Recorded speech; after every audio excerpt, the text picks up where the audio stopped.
Yeah, they're called like my illness, drug-induced psychosis, and it took them quite a while to like put a finger on that name. Like there was a lot of like talking about stuff before they actually came out and said, right, we think it's drug-induced psychosis.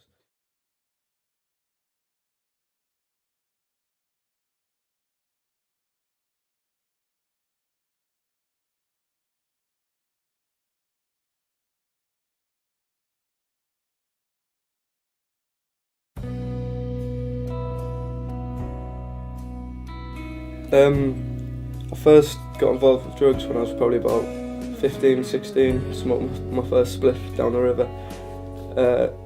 It always like the idea of it always like excited me, and then like it's just that one step where you and your mates decide, right, let's just actually get some, let's go for it.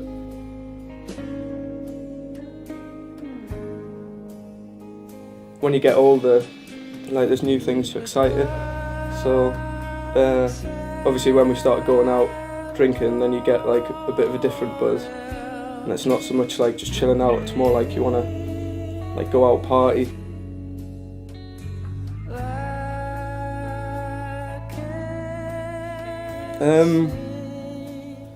Yeah, like drug taking did become a habit, but it never felt like an addiction, if you know what I mean. It was more just like something to do.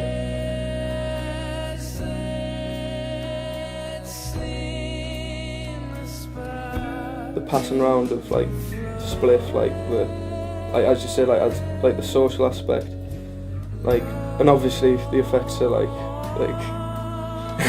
sorry, yeah, the effects are like obviously a bonus and like a benefit. You've got a problem, like you're not well. It literally took my mum to the point where she had to like push me in a car, like whisk me off to like the actual institution.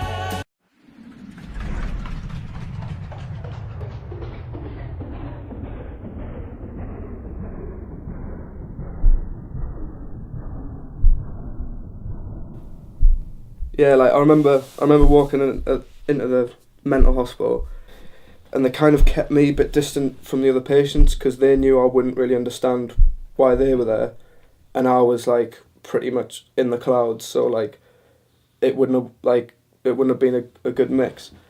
But I think probably about 3 weeks in, like I started interacting more with the patients, and I remember like vividly like asking someone like why they were in here because I was starting to think like this isn't right, like these aren't like me.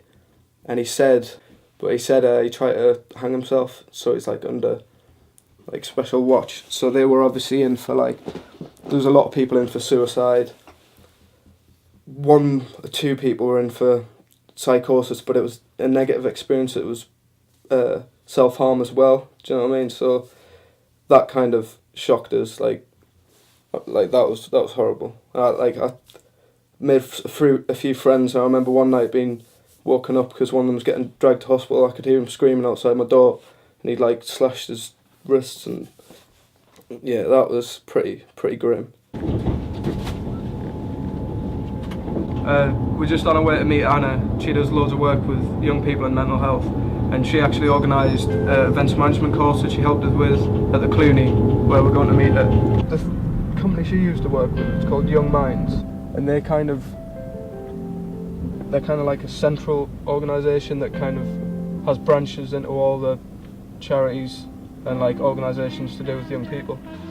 From the kind of the first time that I met Adam, it was clear that he saw things differently and had the ability to look at things from different angles and bring like an interesting perspective on stuff that we did. And like within the group, he took on quite like a design-based role and brought a lot of that creativity to what we were doing. So in terms of like illustration and kind of looking at the aesthetic of some of the things that we did, which I think is really important because I like it when things look good rather than just have the information in them. So yeah, definitely. Part of my psychosis is like manic psychotic episodes. Like the manic stage is when you kind of everything seems to relate to you.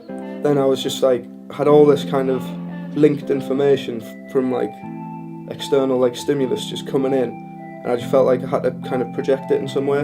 So I started doing like I've always been creative and into art, but I think that's when it like my art got a bit more like I would have to do something really quick. Like I have to draw this right now. Like I'll stop doing my psychology in my lesson and draw this picture. So yeah, I think that's when my art got carried away and it even like came to a stage where it was going off the page onto my hands, and like I was wrapping paper on my hands, and yeah, like this stuff here was some of the stuff that I was doing at the time, and there was loads more that literally just flew off my hand into a bin. Like going doing your A levels again a year behind, like I just felt like I needed something to kind of cling to, and I definitely found that in like art. Like it's the only thing that like I can sit and do and make sense of like the world, because there's so much that just muddles with your mind, and like there's so many unresolved questions that I think like definitely like art is the only way for me.